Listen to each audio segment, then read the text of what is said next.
Hi friends, host Eric here, host of Talking with Famous People. If you can't tell from the background, I am in the car with Kimberly. I decided I'd like to make a video about what I was just sort of chatting with Kim about, which is... I don't want to make that video. No, isn't it? I'm just kidding. Are you? I mean, that is just normal Kim, right? If she's kidding, it's impossible for her to kid and have me catch that because that's how she normally is all the time. I'm very sarcastic. Anyway, we were just talking about his I size. wanted you to change. Why? Because you look like you just woke up.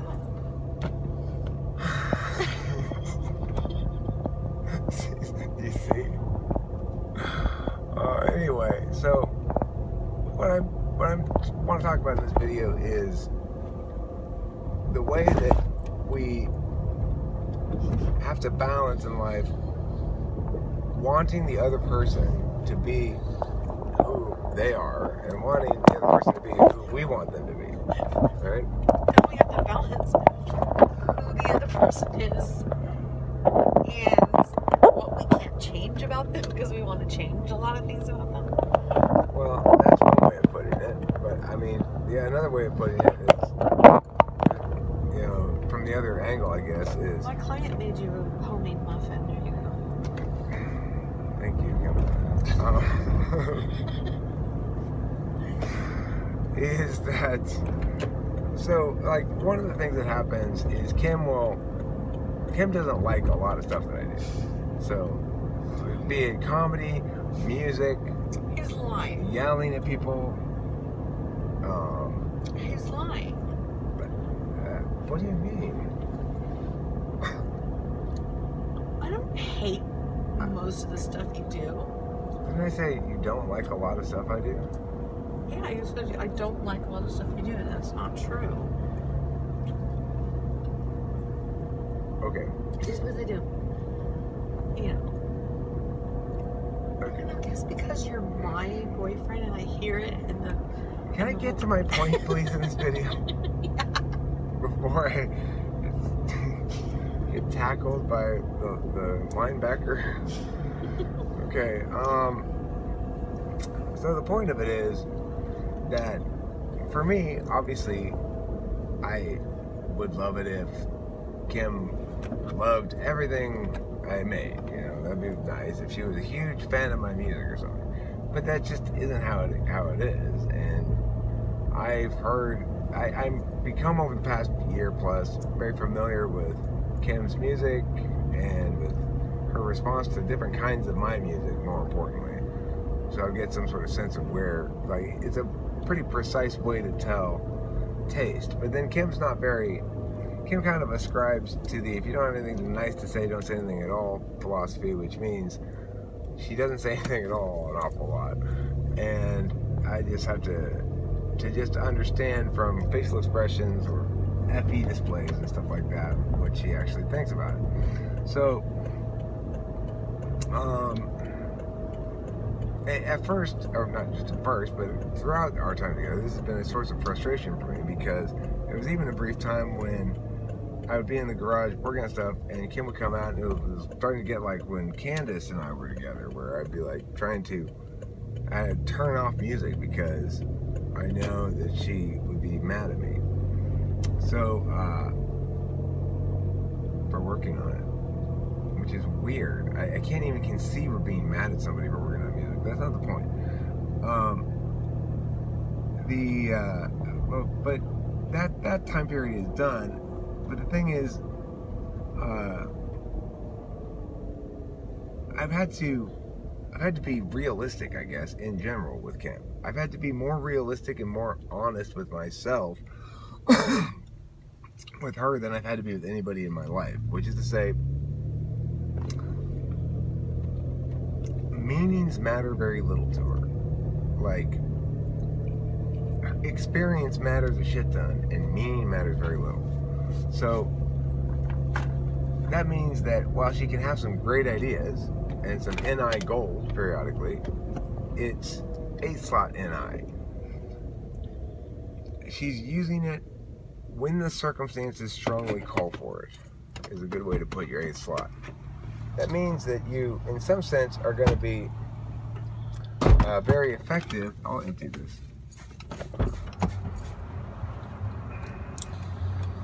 I thought it was your drink from this morning. That was from yesterday.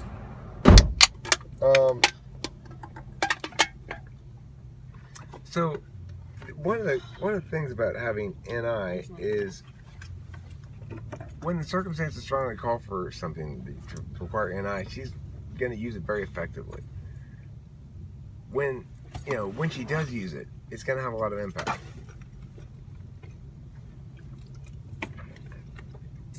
If it's, regardless, well, that's just how NI is. It's sort of all in one resolution. But regardless, the thing is, I use NI to make determinations about ideation. In other words, whether a given concept or thing I'm chasing is worth doing or not. And I come up with a lot of ideas that don't end up panning out at all. So I've got lots of false start songs that I've got shit tons of like beats and stuff that never went anywhere. They didn't come together. And because they didn't come together, or because you didn't really focus on them like you focus on them now?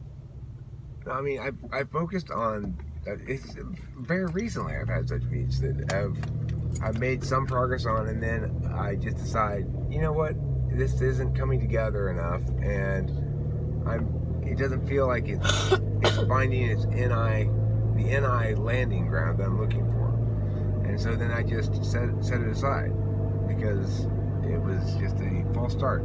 I have a lot of false starts, and that's okay. It's part of my process. But the thing is, right now I'm working on this song called Dancing Party Dance, in which it's not just a song, it's like the hokey pokey, right? It teaches you how to do a dance at the same time. Dancing party dance. Dancing Says party it all. dance, yeah. And you need to explain it. Oh, I do need to explain. Not when you say dancing party dance.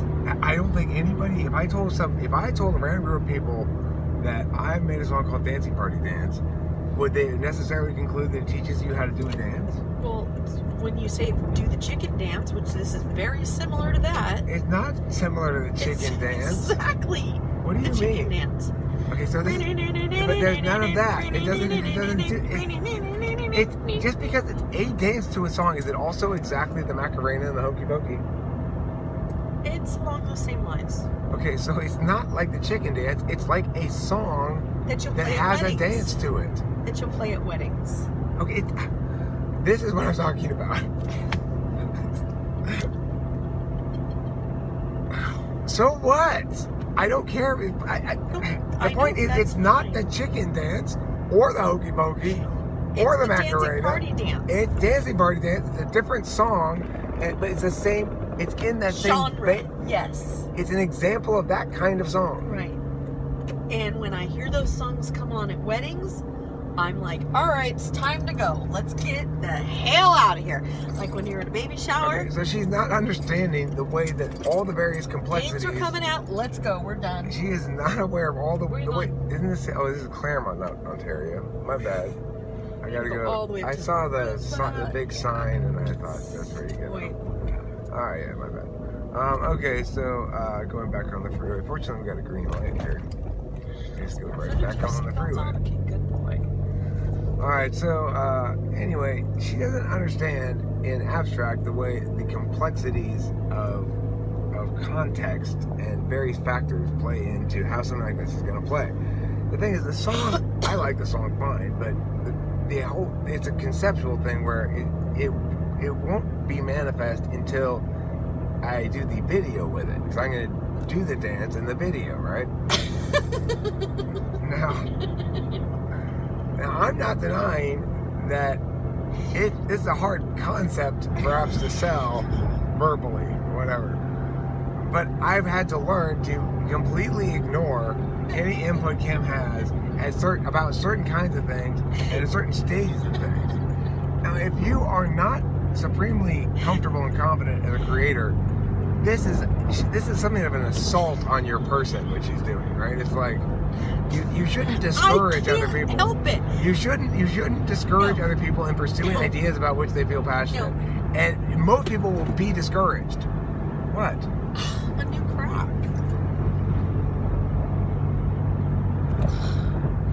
Anyway. Squirrel. So the point is, if you are somebody out there who wants to discourage others in creating things, don't do it. Kimberly is fortunate in that I am beyond that now. Okay. So this is the whole fucking point of the video. I'm finally getting to it.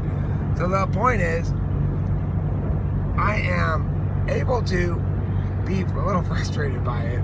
I'm able to not pay attention to her and not be discouraged by her. And I'm increasingly, hopefully, able to not be like, hey, I'm offended, I got hurt feelings or something. I do naturally get a little bit of that, but when it's early in the or mid-process like this, I know that her opinion about the vision is absolutely meaningless. Okay, but so what I'm trying to say is, I lost it. It was a good Comeback? No, not a comeback. Oh, this is how I have to explain it. Okay, I feel horrible about this, but have you seen those people who, if they're with somebody that gets hurt or falls or does something, that they laugh their ass off? Like, I feel bad that I'm laughing, but sometimes if somebody eats it, it's hard for me not to laugh. I mean, I'm concerned, but I can't get over the funny aspect of it. It's kind of the same thing, and it's not on purpose. Even my grandma, if she took a head dive, I would probably Are you laugh? Are you trying to double down on the insults here? No, I'm just saying that it's one of those things that. So you compare my making music to injuring myself, and your disgust at my making music, No, it's you're not laughing at my disgust. injuring myself. No, it's not disgust. It's just it's probably discomfort. No, I know exactly what it is. It's FE.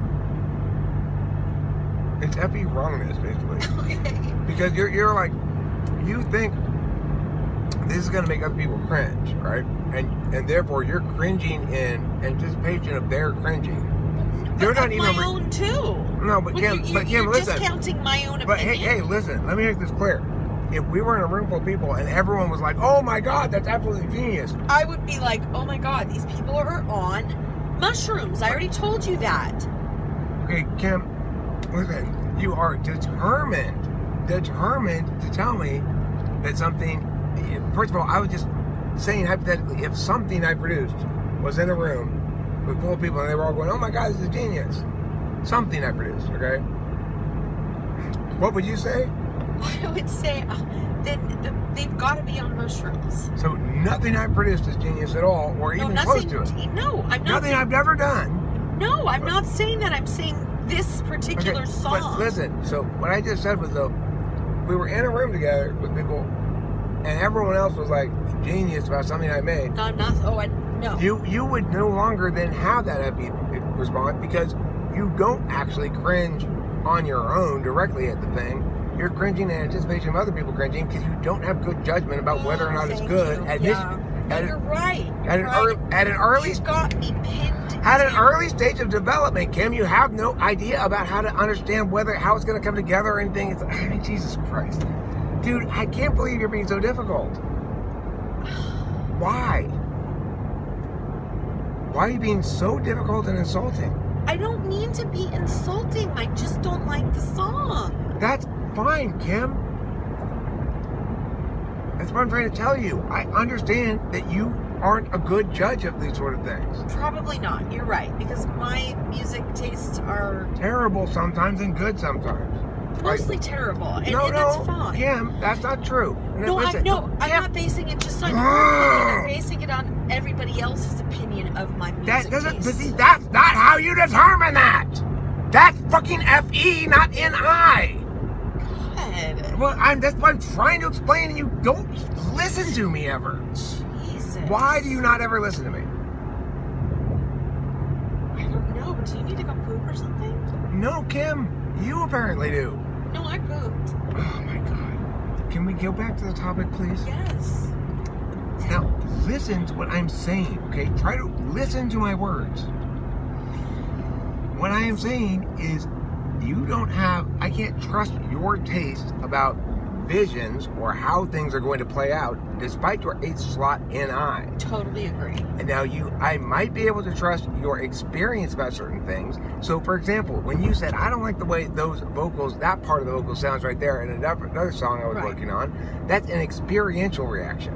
Whereas your reaction to the idea is Ontario. Oh, is it on Archibald? I don't know. Do you? No, you're supposed to take the 15 and get off at Aruba or something. Okay. Fine. Do you see how frustrating it can be to try to communicate? Because all I'm saying is that yes, while you may have good, I can trust your SI and FE to disregard meanings that might mislead you from your experience. If you have a negative experience with something, but it's direct, like I don't like the way that part of the vocal sounds, or it sounds screechy or something like that, I can tell that that's a natural or occurring phenomenon.